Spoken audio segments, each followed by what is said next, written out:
ఈద్ నమాజ్ విధానం. ముందుగా గుసుల్ అంటే స్నానం చెయ్యాలి. శుభ్రమైన బట్టలు వేసుకోవాలి.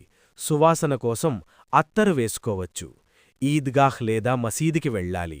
ఈదుల్ ఫితర్ రోజున నమాజ్ ముందు తినవచ్చు. ఇప్పుడు స్టెప్ బై స్టెప్ నమాజ్. 1. నీయత్. మనసులో అనుకోవాలి, ईद की नमाज पढ़ता हूँ 6 ताकबीरों साथ वास्ते अल्लाह के मुमेरे काबे शरीफ के. फर्स्ट रकात. 2. तकबीरे तहरीमा. अल्लाहु अकबर చెప్పి చేతులు కట్టుకోవాలి. 3. సనా అంటే ఓపెనింగ్ దువా. సుబ్హానకల్లాహుమ్మ చదవాలి. 4.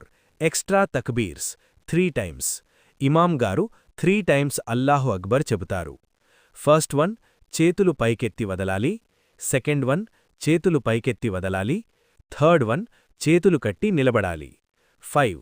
సూరా ఫాతిహా ప్లస్ ఇంకో సూరా. ఇమాం చదువుతారు, మనము వినాలి. 6. రుకూ ప్లస్ సుజూద్.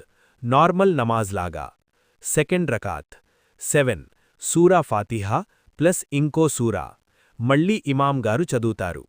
8. Extra తక్బీర్స్ 3 times. రుకూకి వెళ్లే ముందు ఫస్ట్ వన్ చేతులు పైకెత్తి వదలాలి. సెకండ్ వన్ చేతులు పైకెత్తి వదలాలి. థర్డ్ వన్ చేతులు కట్టి వదిలి వెంటనే రుకూకి వెళ్ళాలి. 9.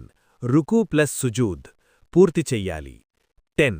తషహుద్ ప్లస్ సలాం కూర్చొని పూర్తి చేసి అస్సలామలైకుం వరహమతుల్లాహ్ అంటూ నమాజ్ ముగించాలి. మైక్, ఖుత్బా, బయాన్. నమాజ్ తర్వాత ఇమాం ఖుత్బా చెప్తారు. ఇది చాలా ముఖ్యం, వదిలేయద్దు. Important notes. మొత్తం 2 రకాతులు, మొత్తం 6 అదనపు తక్బీర్లు. ఫస్ట్లో 3, సెకండ్లో 3. ఇది జమాత్తో కలిసి చెయ్యాలి.